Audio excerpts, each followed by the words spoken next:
Alleluia. Alleluia. Ny voalohanteny dia saotra an'Andriamanitra lehibe tsika nomeny andro tsara, balika tsara ny masoandro, nomeny n'ity andro alahady ity, andro ny tompo, ahafahantsika mivavaka. Ary ny faharoa manarak'izany dia maneho firarian-tsoa amin'ny raim-pianakaviana rehetra na hatratra n'ity fetiny ray ity. Alleluia. Zava-dehibe zany. Baiboly miteny hoe miarah ory amin'izay ory, miarah mifaly amin'izay mifaly. Amin'ny andro fety dia vonoy ny matavy na hoe ano ny matavy, sotroy ny mamy. Andriamanitra dia nanisy fety anankiray ao amin'ny Baiboly ao ary izy dia tia mankalaza an'ireny atao hoe fety ireny. Izay nahatonga ny hoe andro firavoravona. Dia natokana mihitsy izany io ho fety any Jerosalema.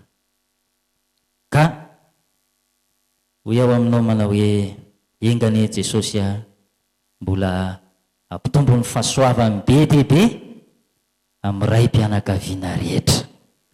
Alleluia. Hitondra fampaherezana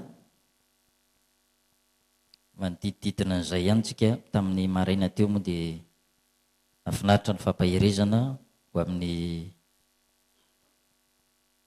fiangonana ny raim-pianakaviana fa amin'ity androany ity zany dia hojerevantsika ny tenin'Andriamanitra ao amin'ny tantara voalohany toko fa 7:10 andiny fa 7:20.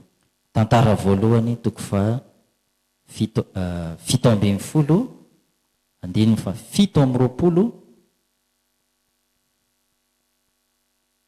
Leo amin'ilay tapany voalohany io no angalatsika anatsoahantsika loha hevitra mba hifampaherezana. Tantara voalohany toko fa 7:10 andiny fa 7:20.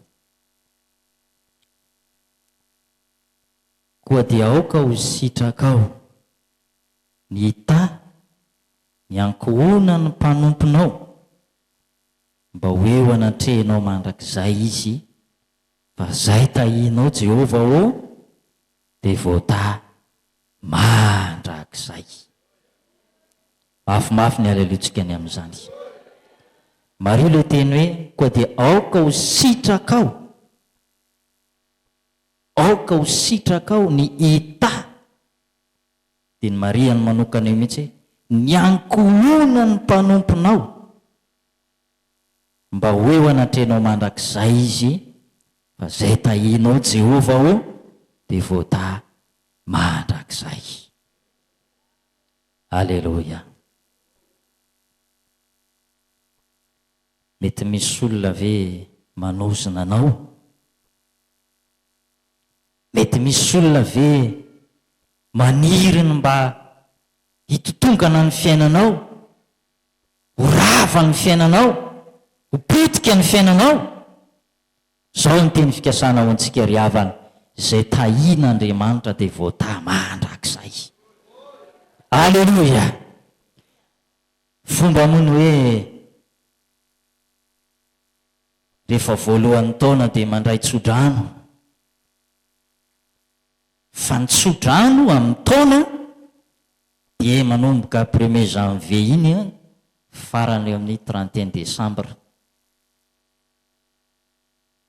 Fa ny teny fikasana ho antsika zanak'Andriamanitra lazain'ny Baiboly eto fahamarinana ambarany hoe zay rehetra nandray an' Jesosy, zay rehetra manompo an'Andriamanitra dia voata mandrakizay. Alleluia. Zany ozona zany tsy mandaitra amintsika tsony zany fifanentin'i Jesosy teo ambony hazo fijaliany zany. Alleluia. Voaozona zay rehetra miantona eo amin'ny hazo, Jesosy efa niantona teo amin'ny hazo fijaliana, nitondra ny loza tokony hazo antsika, ny elo tokony ho veleny amin'ny elontsika tsirairay avy ireo, raha ny marina raha ny fahotana vitantsika dia efa nentin'i Jesosy zany, ny ozona efa nientin'i Jesosy zany. ka eto a loahevitra zay omenantsika dia hoe ankohonana manompo an'Andriamanitra. Aleloia. Ankohonana manompo an'Andriamanitra.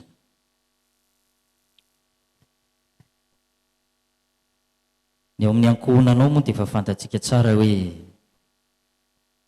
misy ray mpianakaviana ao, renim-pianakaviana, zanaka. Tamin'ny andron'ny Adama no nanomezana andraikitra voalohan'ny ray mpianakaviana. Ray mpianakaviana dia manana andraikitra amelona ny ankohonany. Fa raha ray mpianakaviana tsy mamelona ny ankohonany tsara, tsy normal. Satria Andriamanitra mihitsy ny teny hoe efa nomeko anao izy Andriamanitra ny tany malalaka, ny tany mboloboka, ny sa ambolenao anana, ary ny atsembohan'ny tavanao no hinananao. Mena andraikitra. Andriamanitra mihitsy nanome andraikitra any Adama. Teraka moa izy mivady ireo, fantatsika tsara zany, Kaina sy Abela. Kaina moa dia antsoina hoe Edoma, lasa nanorom-ponenana any amin'ny faritry Edoma.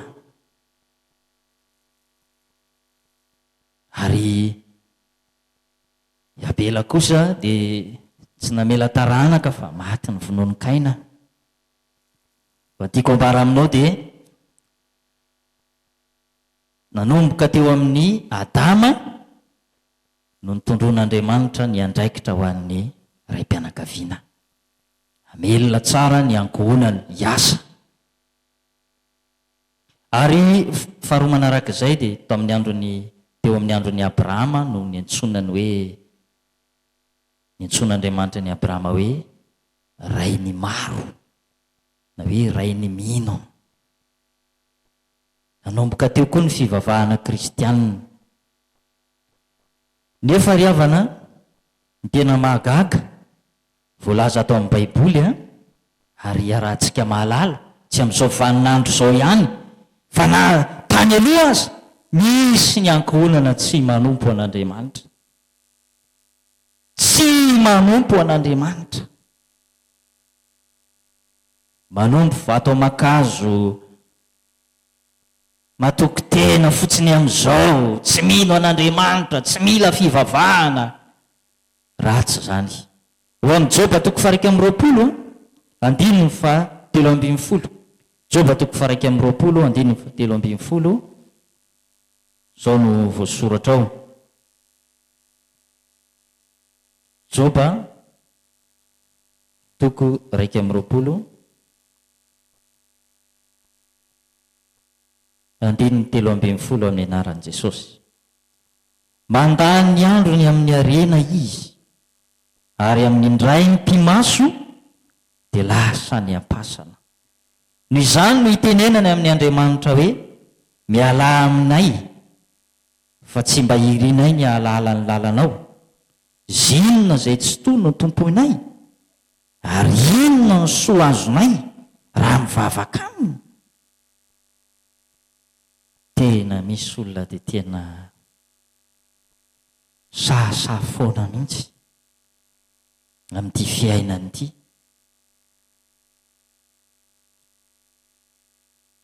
Zinona izay tsy toy no tomponay, ary inona ny soa ho azonay raha mivavaka aminy izahay. Ty ankohonana anankiray ity zany dia mieritreritra izy hoe zavatra maivamaivana le manompo an'Andriamanitra, mivavaka dia mahazo fitahiana, dia mahazo tombotsoa, dia izay ihany. Fa tsy mba mieritreritra mihitsy izy hoe na manahoana ny fiainana dia ilaina ny manompo an'Andriamanitra, satria izy no ivelomantsika, izy no ietsehantsika. Aleluia. Andriamanitra no namorona antsika, ilain'Andriamanitra tsika manompo azy.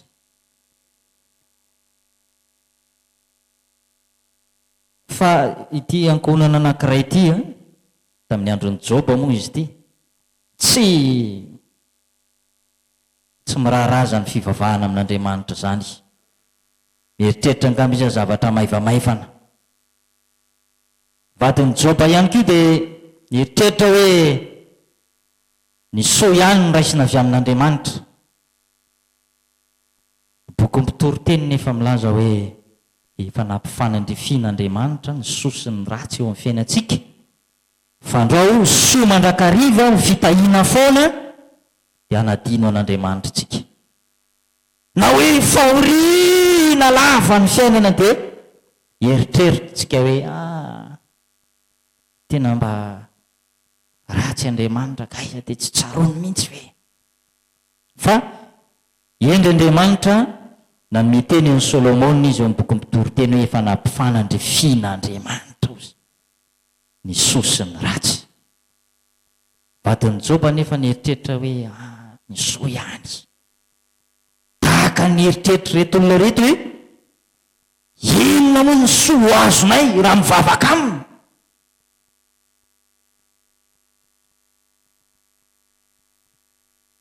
Inona zay tsy to fa niratsirana ange zany. Goliata rehefa naniratsirany Davida dia hoe Davida mantsy tsy hoe naniratsira fa nanana ny herin'Andriamanitra izy dia tehiteny izy hoe ny herin'Andriamanitra ato amiko mbola mahery lavitra no ny herin'olombelona na ny fahaiza manao ny Filistina tsy mifora io. Dia zay nolazainy manao izy inona zay Filistina tsy mifora. Ka ny fanaovana hoe izy inona zany dia ohatrany hoe manambanimbany eto dia nambanin'ny olona mihitsy Andriamanitra. Inona zay tsy to no tomponay. Ampalahelo zany. Ary io andiny soratra masina dia manambara manondro ny amin'ny olona zay tena hoe tsy manompo an'Andriamanitra mihitsy. Fa misy ndray ry havana nanompo an'Andriamanitra ihany fa ratsy fiafara. Ratsy fiafara zany hoe nivavaka ihany izy fa mahagaga fa ratsy fiafara. Ndio nevaka itsika Nomeri toko fa 9:10 andininy fa 7:30. Nomeri toko fa 9:10 vaketsika manomboka amin'ny andininy 1:30 ampazava azy tsara amintsika.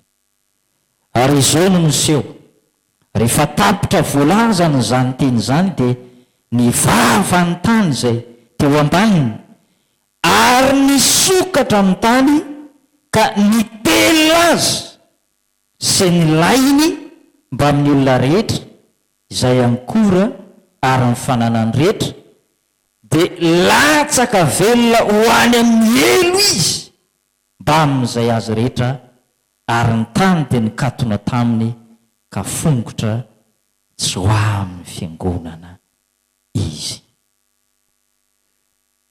Mampalahelo ity ankohonana ity fa ratsy fiafara. Kora sy Datana ary Abirama. Inona moa no nahatonga azy ireo ratsy fiafara? Voalaza eo ambony hoe nanome tsiny amin'ny Mosesy izy. Famaly tamin'ilay mpanompon'Andriamanitra. Nanao tsinitsinina n'ilay mpanompon'Andriamanitra. Vokatra zany ratsy fiafara. Ianao ry havana tia foana ny mpanompon'Andriamanitra. Ambolony zany rehetra zany aza asio soa. Aleluia. Fa reto olona reto tena ratsy fiafara. Niady tamin'ny mpanompon'Andriamanitra nanao tsinitsinina mpanompon'Andriamanitra. Ka nieritreritra izy mila tsy mety mihitsy ny fitarihan'ny Mosesy. Zao ny tokony atao, zao ny tokony atao. Lasa nijabaka any amin'ilay asan'Andriamanitra. Dia nanjary mikorotana zanak'Israely. Mikorotana. Satria Andriamanitra efa nanome fandaminana ny Mosesy hoe zao ny tarihanao zanak'Israely mandra-pahatonga ny eny amin'ny tany Kanana. Eny an-dalana zao ny fitarihana. Nagaga nefa fa asa zay natonga nyreto ankohonana reto tena nanohitra mihitsy ary tena nanambanimbany sy nanao tsinotsinona ny Mosesy. Anga ianao ihany anga hitenenan'Andriamanitra, zay nga tsy mba hitenenan'Andriamanitra, zao no tokony ho izy. Farany ratsy fiafara. Hitantsika tsara fa latsaka velona any an-davaky ny elo. Ny olona rehefa maty, raha tsy mibebaka, raha tsy mihavana amin'Andriamanitra, raha tsy miaiky ny elony, rehefa maty izy vao very eny amin'ny elo. Fa teto latsaka velona ho any amin'ny elo. Ratsy be zany a. Ny vava ny tany ozy izy. Asa manahoana zany tena hoe ohatra tsika izao zany dia mivory ny fiangonan'Israely dia mivava ny tany. Tamin'ny viny iny le nisororo-tany iny asany eo raha nandeha. Zany eritreritra hoe misy camion mijanona ao ambadika ao. Izy tika hororo-tany sendra mandalo. Fa zany hoe mbola le maivana aloha nandalo teto amintsika. Fa eto dia hoe mivava ny tany zany hoe nitesaka mihitsy tonga dia nitelona velona azy. Ratsy be zany. Ankohonana ny vavaka ihany. Reo ange samy tany Egypta ihany ange reo samy andevy tany Egypte. Dia nandeha ny fotoana niampita ny ranomasina mena. Teny an-dalana. Teny an-dalana ho any an-tany Kanana. Olona mba ny vavaka ihany, olona hita ny fahagagana, rehetrarehetra izay nataon'Andriamanitra. Nefa ratsy fiafara. Ingany ianao mba ho ankohonana tsara fiafara. Aleluia. Ka tsy misy oraraka ity an-dalantsika na mbola isinina na mbola isinina. Hoy ny Baiboly milaza manao hoe mitary lalana ho amin'ny fanomezam-boninahitra. Mitary lalana ho amin'ny fanomezam-boninahitra. Zany hoe misy fanajana, misy fankatiavana, misy firaisan-tsainao. Dia mandroso tsara ny fiangonan'Andriamanitra. Ary mba ho tsara fiafara ho tonga any amin'ny tany Kanana ny lanitra. Aleluia. Moa tsy zany ve ny tanitsika raha mivavaka tsika manompo an'Andriamanitra? Aleluia. Tamin'izay mbola tany am-pianarana dia nanizingizina mihitsy ny mpampianatra filozofia tamin'izany. Dia nitanjona faratampony amin'ny fianarana filozofia dia ny fikatsahana fahasambarana eto tany.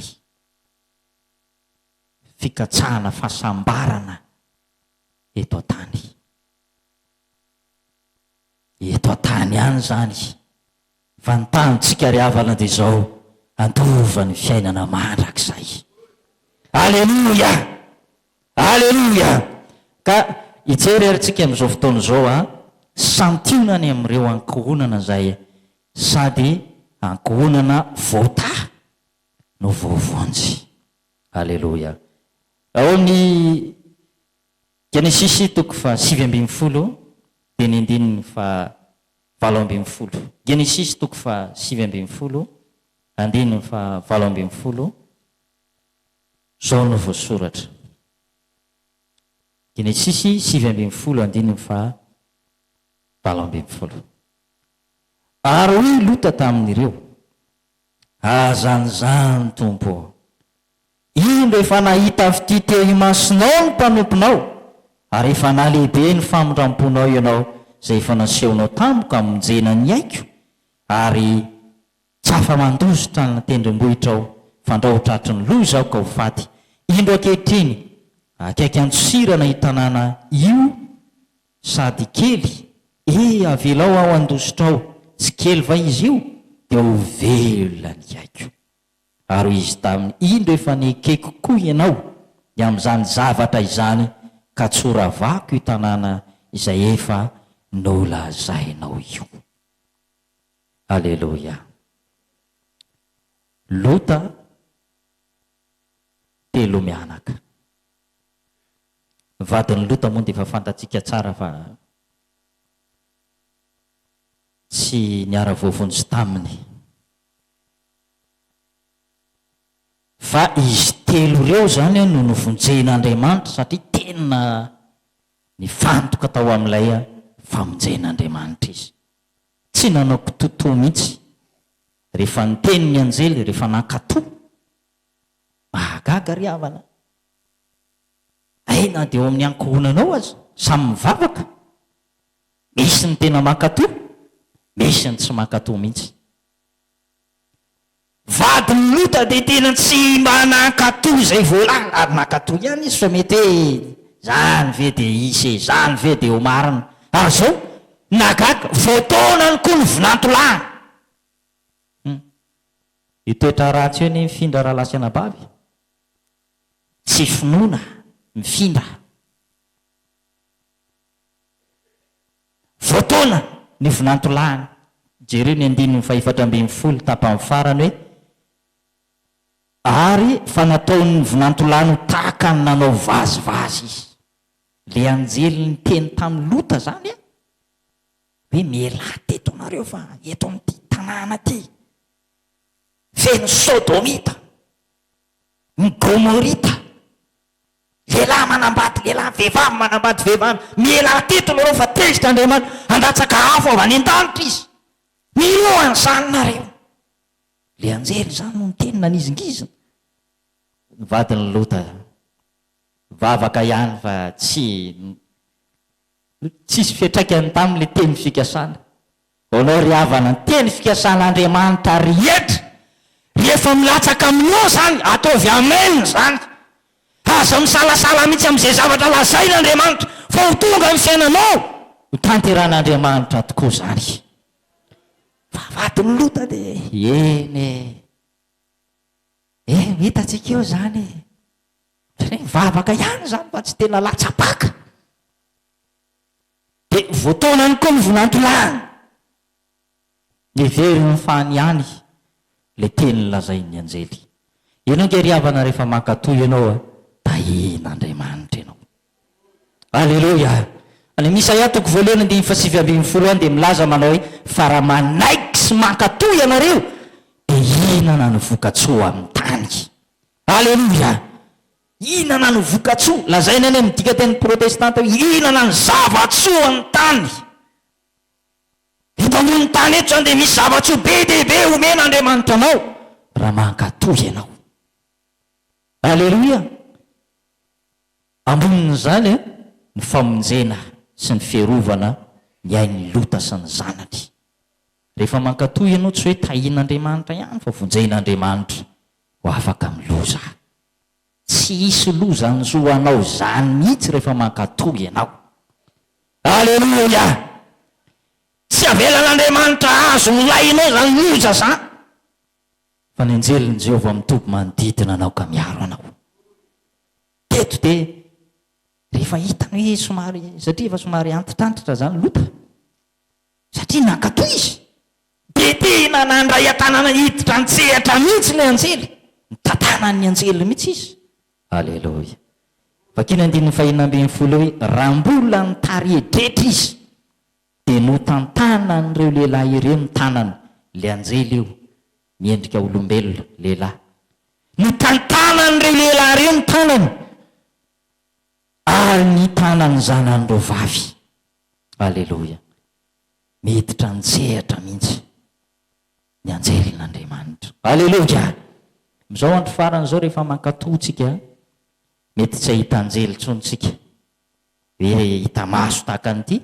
fa ny fanamasin'andriamanitra no mampahery atsika alleloia zany aiza toerana misy anao dia mampahery anao ny fanamasina manolo-tsainanao ny fanamasina petera dia nilaza mana hoe favolombelona zany zavatra zany zay sy ny fanamasina koa zay ny omen'andriamanitra ho any mankatoa azy rehefa mankatoa ianao a arotsak'andriamanitra aminao ny fanamasina ho atao inona ny fanamasina fanamasina dia natao ampahery anao natao ampionona anao natao hitaridalana anao ho amin'ny marina rehetra ary tomboka se mazanak'andriamanitra anao alleloia hainao ve zany tomboka se mazanak'andriamanitra zany rehefa ho avy ny andro fanavotana ho avy eny aminao lanitra Jesosy zay manana ny tomboka asihan'ny fanahy masina ihany miakatra.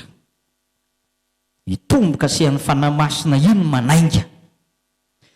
Misy herin'Andriamanitra ao aminao ry havana, ary herin'Andriamanitra ao aminao io rehefa ho avy eny amin'ireo lanitra Jesosy no hanainga anao. Fa rehefa tsisy solika ianao, tsisy hery ianao, tsisy herin'Andriamanitra ao anatinao dia tavela. Zay nge natonga ny Virgine 5 adala tavela satria tsisy solika.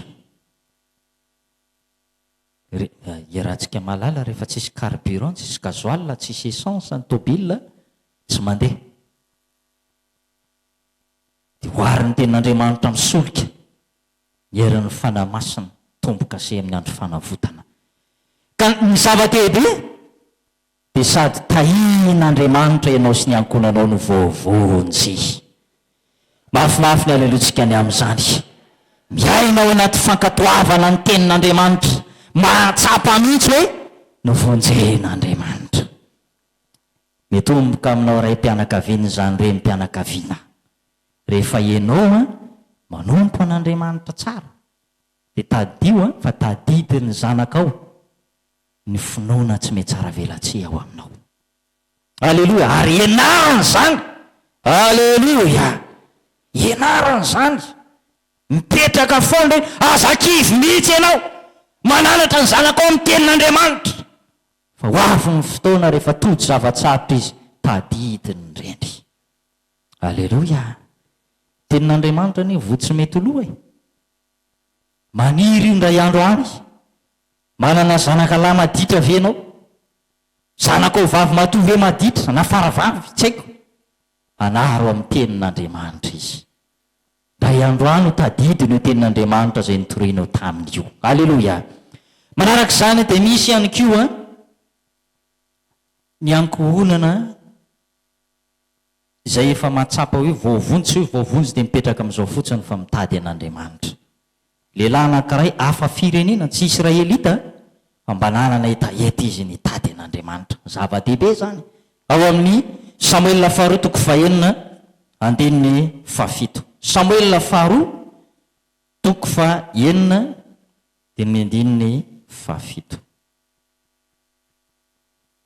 Ary nipetraka 3 volana tao an-tranon'ny Obeda Edoma Gatita ny fiaran'i Jehova, ka dia notahiany Jehova Obeda Edoma sy ny ankohonany rehetra. Mafimafy ny aleloantsika ny amin'izany. Notahian'Andriamanitra Obeda Edoma sy ny ankohonany rehetra. Fananinina izy io dia mazoto mitady an'Andriamanitra.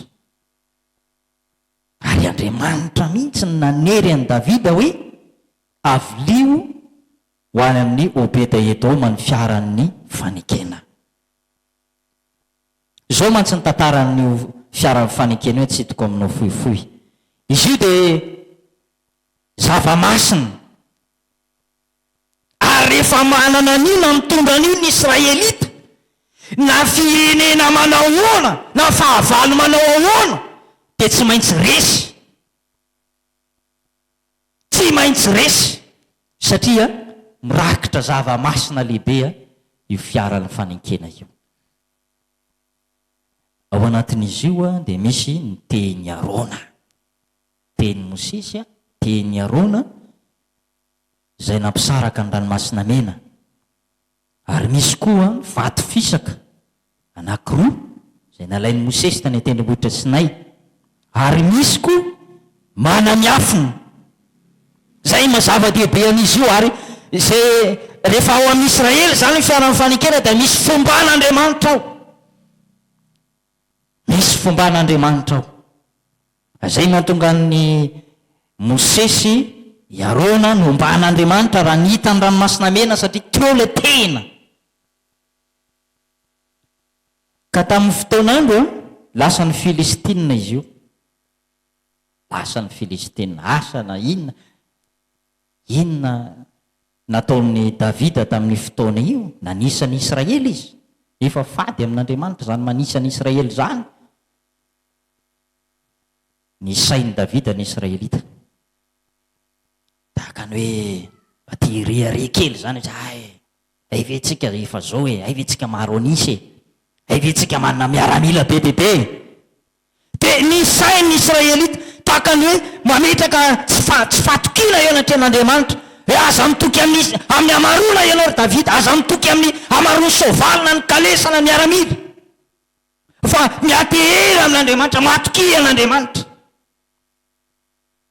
vokatra zay naneo tsy fatokina tamin'andriamanitra ny sainy israelita asa tireare kely izy faizin'andriamanitra inona rantinao ho azo ny tanany fahavalonao ve sa mosary telo taona sa ho azo ny aretiny mandringana ianao sa ho azo ny tanany Jehova de hoe Davida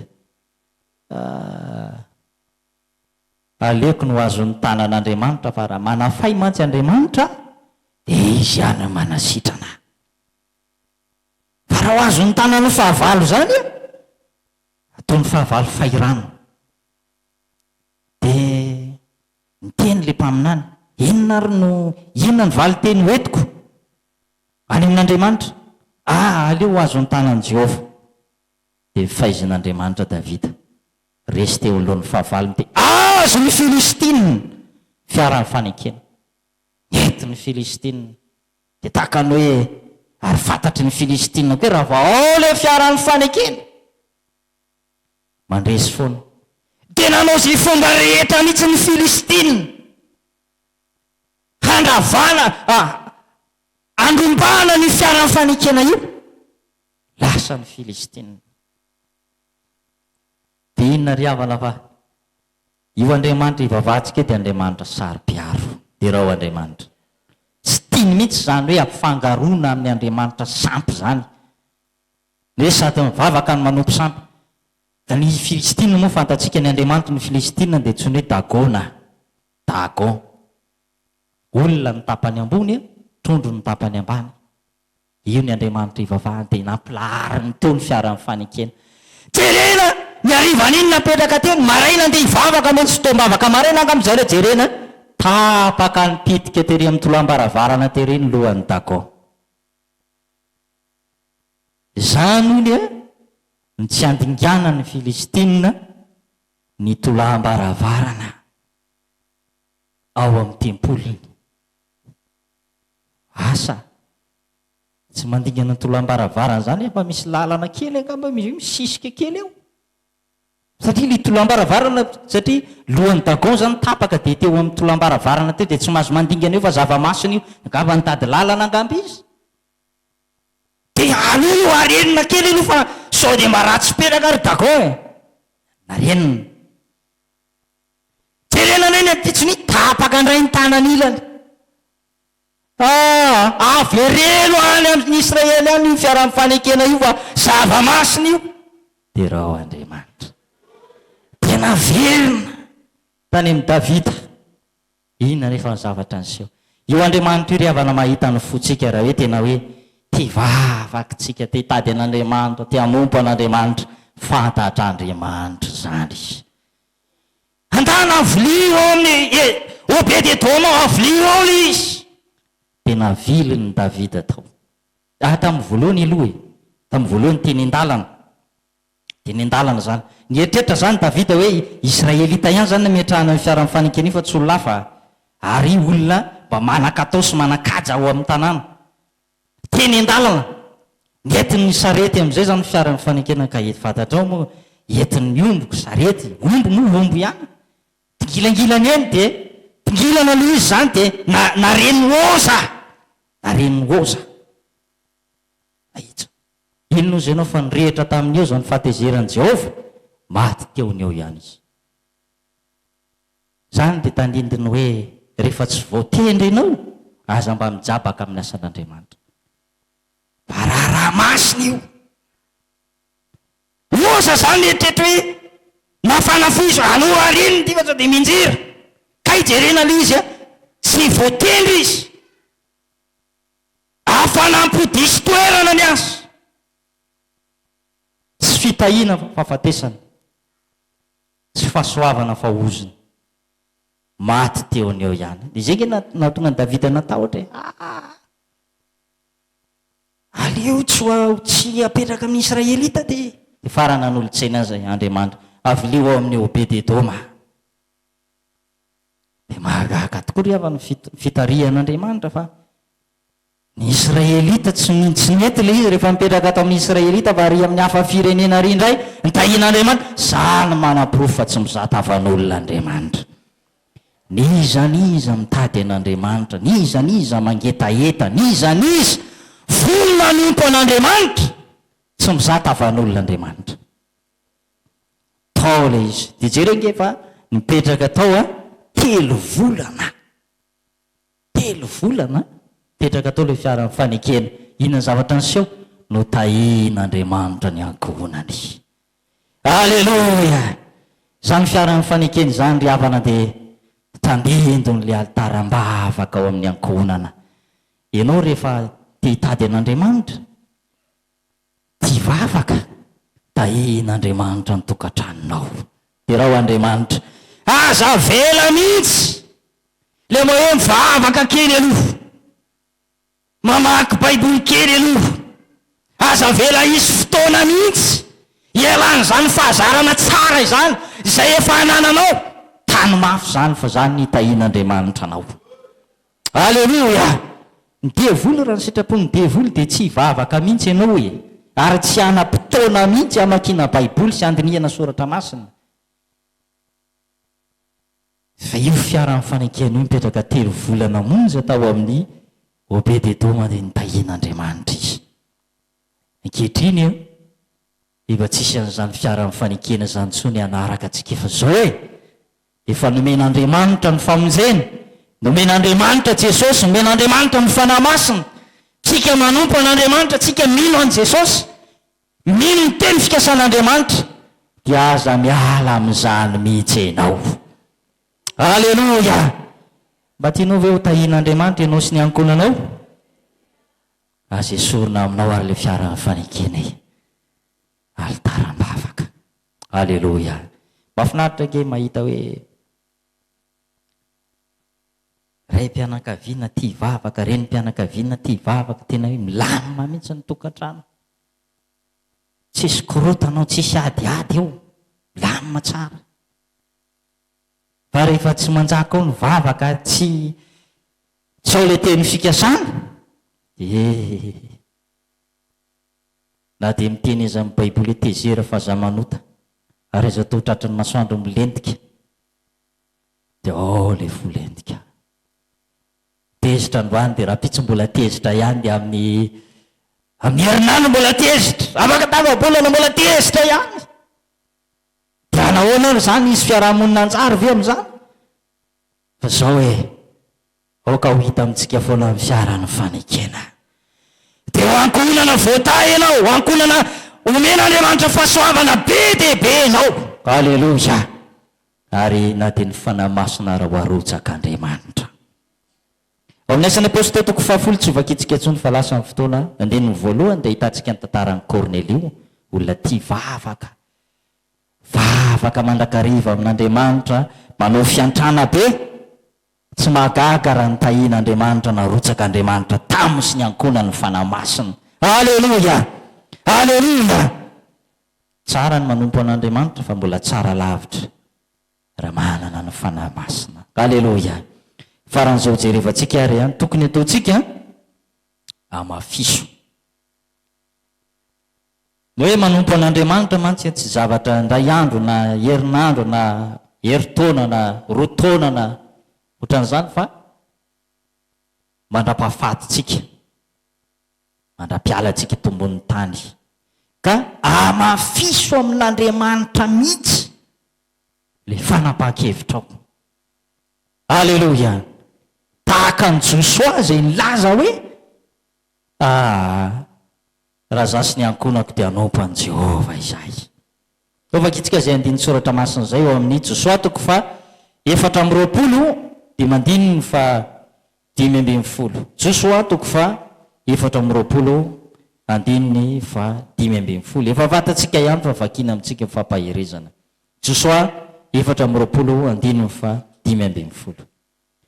Nefa raha tsy sitraka reny hanompo an' Jehova dia fidio anio ary zay ho tomponareo na Andriamanitra zay notomponondrazanareo tany an-dafiny io na ny Andriamanitra ny Amorita zay ponina eto amin'ny tany honenanareo fa raha izao sy ny ankonany kosa dia anompo an' Jehova izay. Fanapahan-kevitra zany a araka nylazaiko taminao teo hoe misy ny nanompo an'Andriamanitra ihany fa ratsy fiafara fa eto tena hoe fanapahan-kevitra entitra mihitsy raha izao sy ny ankohonako dia anompo an' Jehova izay. Sanatria aminay raha hivadika amin'Andriamanitra, sanatria aminay raha hafoy an'Andriamanitra, sanatria aminay raha hivily lalana fa raha izao sy ny ankonana kosa dia anompo an' Jehova izay. Aleluia. Engany mba ho zany ny fanapahan-kevitra ao anatsika tsirairay avy. Tsy ala amin'Andriamanitra mihitsy tahaka ny Joba na isinina na soa na ratsy na inona tsy ala amin'Andriamanitra mihitsy. Joba ne tena nanao teny tsara tena ten'Andriamanitra mihitsy hoe na dia amono ahy aza izy dia mbola natena azy ihany aho. Aleluia. Zany hoe ty fanompona ny tompo ty zany a na dia miatra amin'ny fahafatesana ary dia tsy mivadika. Ireo raha salama martyra reo anisany mba nandreny santinany amin'ny tantaran'izy ireo fa gaga hatramin'ilay vazaha tamin'izany fotoana namono azy ireo. Gaga. Inona ny nahagaga azy? Satria tena mahatsapa mihitsy zany le fahazonantoka ny amin'ny fiainana mandrakizay. Tena hoe raha maty amin'izao tsy ny elo miandry tsy ny afo be miandry fa lanitra paradisa miandry ahy. Dia gaga le olona andeha azy teny ampamarinana zany gaga. Alefa sy meloa zay. Zany hoe tsy matahotra ny fahafatesana mihitsy zany. Ry havana, raha ao tsara nge ny fiainantsika tsy zavatra mampatahotra zany ho faty zany. Fa raha hafahafa ny fiainanao oka aloha. Oka mihitsy aloha Jesosy aza amin'ny alaina matahotra. Fa izy ireo satria tahoany ny fahazonantoka ny fiainana mandrakizay dia tena hoe gaga hatramin'le mpandefa azy ireo andatsaka azy any amin'ny antsana. Gaga satria dia tena ny teny mihitsy alefasy meloa zay satria tena mahatsapa an'ilay famonjena marina. Aleluia. Mafiorina ny fanapahan-kevitra. Aleluia. Ka tsy hoe amin'ny fotoana mapetipety atsika ihany zany manompontsika an'Andriamanitra fa na misinina amafiso ny fanapahan-kevitra anompo an'Andriamanitra aho. Mahafinaritra nge le irentsika iny na dia tsy misy ho namako aza anaraka azy ihany aho. Aleluia. Indraindray ny namana mety manary, indraindray ny namana mety mivily lalana, fa ianao kosa toizo ny dianao hatramin'ny farany. Amafiso mihitsy ny fanapahan-kevitra raha izao sy ny ankohonako, tsy hoe ianao ihany raha izaho sy ny ankohonako anompo an' Jehova izay. Aleluia. Mahafinaritra zany hoe ianao sy ny ankohonanao tonga any an-danitra. Tsy hoe ianao tonga any an-danitra, tsy hoe ianao tonga any an-danitra dia ny ankohonanao very. Tsy zay. Fa ianao tonga any an-danitra, ny ankohonanao koa tonga any. Zay nge mahatonga ny tenin'Andriamanitra ao amin'ny asan'ny apôstôly toko 2:17 hoe raha nanontany any Paoly sy Silasy ilay mpianatra anymaizina inona ny tokony ataoko mba ho vonjenao, dia hoe Paoly nilaza tamalo mino an' Jesosy tompo dia ho vonjena ianao aloha voalohany indrindra sy ny ankohonanao. Ho vonjena ianao sy ny ankohonanao. Zay nge natony tenenako aminao hoe raha mivavaka ianao mivavao any tenanao mba voavonjy aloha le fananao sy ny ankohonanao koa mba ho tonga any an-danitra. Aleluia. Aleluia. Minoa an' Jesosy tompo dia ho vonjena ianao sy ny ankohonanao. Aleluia. Fanirian'Andriamanitra ny zany ianao sy ny ankohonanao. miaraka vovonjy. Aleloia. Hitantsika teo reo loha vonjen'Andriamanitra, Noa valo mianaka, Lota mianakavy vonjen'Andriamanitra, Robededo manotahian'Andriamanitra, Kornelio fahasoavan'Andriamanitra nyrotsaka tamin'ny fanahy masina. Ianao koa amafisy ny fanapaha-kevitra, anompo anao Andriamanitra. Raha hitanao hoe tsy ampy hery ianao mangatany herin'ny fanahy masina. Tsy hoe tamin'ny voalohany ihany ianao ny fenon'ny fanahy masina be rehefa mivavaka, fa na dia ity andalana aza mbola afaka ho fenon'Andriamanitra ny fanahiny. Aleluia. Reo apôstôly reny diny tsara ny tantara fa tamin'ny andro Pentekosta nyrotsaka ny fanahy masina.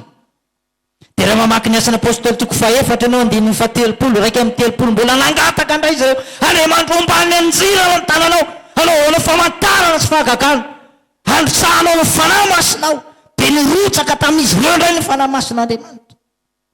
Feno ny fanahy masina zany hoe le fanavoza-kery zany a ety andalana dia afaka vozin'Andriamanitra foana ny herinao. Aleloia.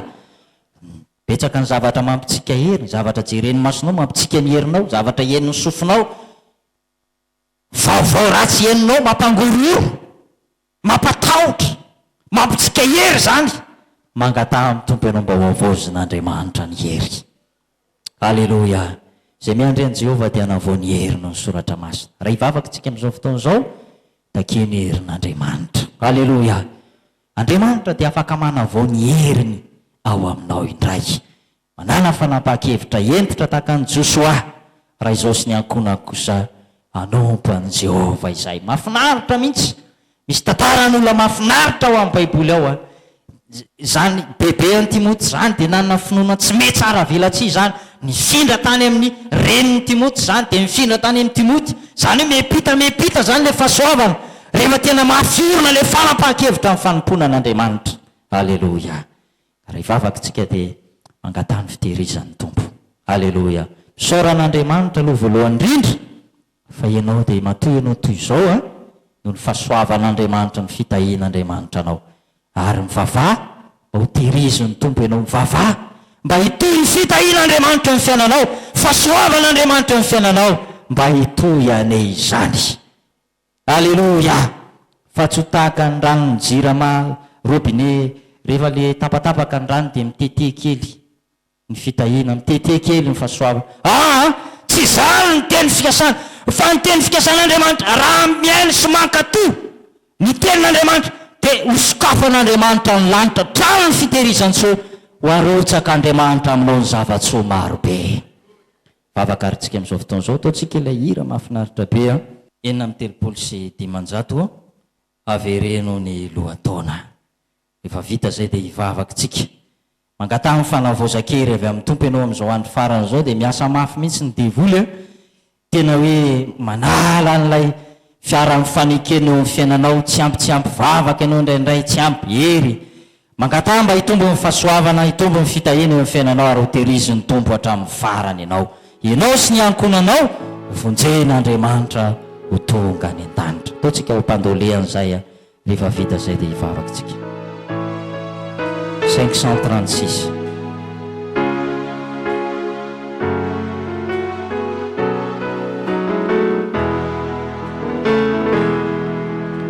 Mamosy mivelatra ny voninkazo amin'ny andro lohataona,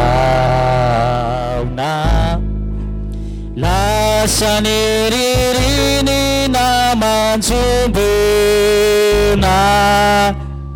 mikalo indray ny vorona. Tompo avereno indray, atompoko ny lohataona, arotsainy fanahinao masina, anatsara sy amelona. Toy ny rano mikorina, itoy ane ny fitahiana n'andriamanitra ny fiainanao, misotra tsara ny fiainanao, ny asany devoly rehetra horama zany amin'ny anaran'i Jesosy. Anambaralay tantara era izay niseho tao Kalvary. Halleluja. Tompo avereno indray atampoko ny loataonay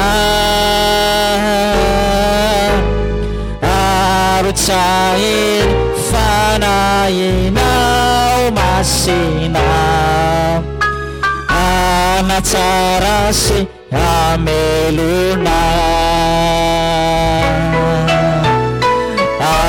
ampanala atao fotoam-bavaka zany raha fiderany zany ampanalaviro aho tompo ny eloka sy ny fahotana sy ny zavatra tsy araka ny sitraponao mba hifaliano ny fanaiko tanterakendray aminy fanompoko ana. Halleluja. Tompo avereno indray atampoko ny loataonay arotsainy fanahinao masina anatsara sy amelona. Samy mivavaka amin'izao fotoana izao mangatamy tompo ianao, tompo ampanalaviro any azin'io tate mba hifalino ny fanaiko ary tahi tompo reto ankonako reto mivavah mihitsy mivavah ho any ankonanao ianao mba tsy sovery izy reo, mba ho tsara fiavara izy reo, mba ho tonga any an-danitra izy reo. Samy mivavaka amin'izao fotoana izao ary raha ray mpianakaviana reny mpianakaviana anao tonga eto irariso ny ankonanao mivavah ho any ankonanao mba ho tahin'Andriamanitra hatrany izy reo, mba ho tafita amin'ny fianarana izay ataon'izy reo, mba ho arovana Andriamanitra amin'ny ratsy izy reo. Samy mivavaka amin'izao fotoana izao.